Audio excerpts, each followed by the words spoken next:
once in your lives, focus your indiscriminate rage in a useful direction. Seize your moment, my lovely trolls. Turn on Caps Lock and fly, my pretties.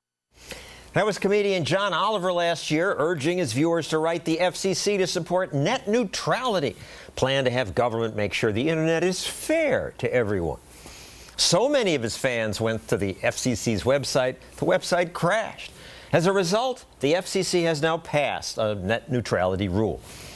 Well, actually, I'm not sure Oliver was the reason. There was this other guy who got involved. He told the FCC, create new rules.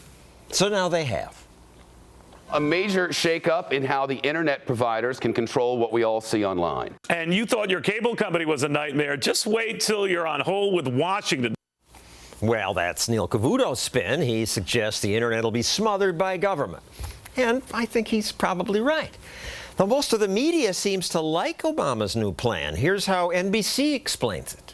Think of the internet as a sort of congested superhighway with most of the wider fast lanes taken up by big fat trucks carrying content like Amazon, Netflix, and Hulu.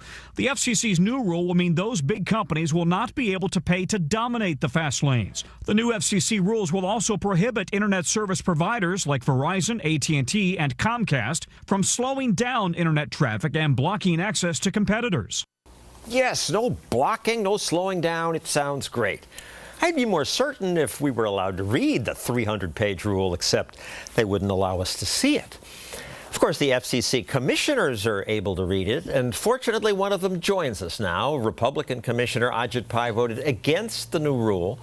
Why? First and foremost, there is no problem with the internet. The internet isn't broken today, as most of us who rely on it know. Secondly, decisions about how the internet works are now going to be made by bureaucrats and politicians instead of by engineers and innovators. And third, and most importantly to me, putting on my hat as a consumer, this is going to be a bad deal for the American consumer, especially rural and low-income Americans. It's going to mean higher prices for broadband. It's going to mean slower speeds, fewer competitive choices. This is a massive shift in favor of government control.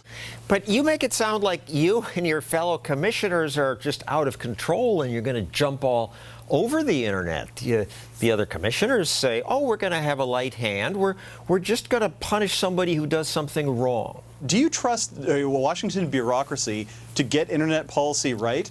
And we can only look abroad to places like Europe where utilities, where the internet is treated like a utility, to see that consumers are worse off, even though, and especially because, I would argue, government is so actively involved. And yet there are so many smart people in the internet world who are just all for this. Small web companies like Tumblr and Etsy support government intervention. Etsy says the internet is built on the principle of openness. This democratic access allows Etsy sellers to compete with much bigger brands. The implication is without net neutrality, somebody will cut them off. I certainly respect what they have done to build up their companies, but the problem is what they don't understand is that the platform has to exist to allow them to innovate.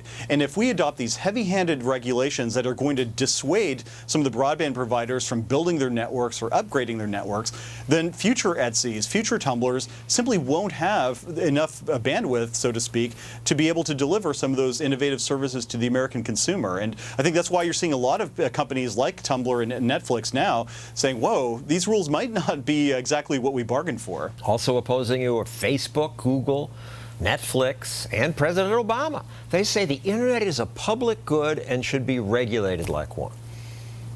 I could not disagree more, and the best case I can make is the 2-decade experience we've had with the internet.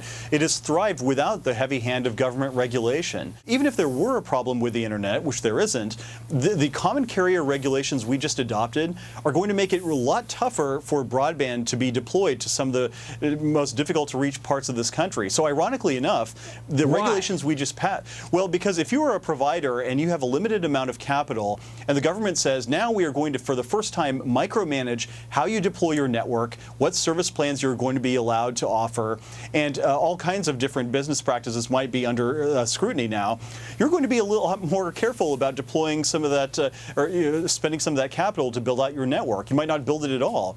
It ends the 2 decades of permissionless innovation. Now you have to say, Mother, may I? And that slows everything down. Absolutely right, and I think some of the innovators who are going to, who have been pushing us to adopt these heavy-handed net neutrality regulations, ultimately might find themselves swept up in this regulatory vortex, where the agency, as a referee, might throw a flag on some innovative business plan they want to pursue.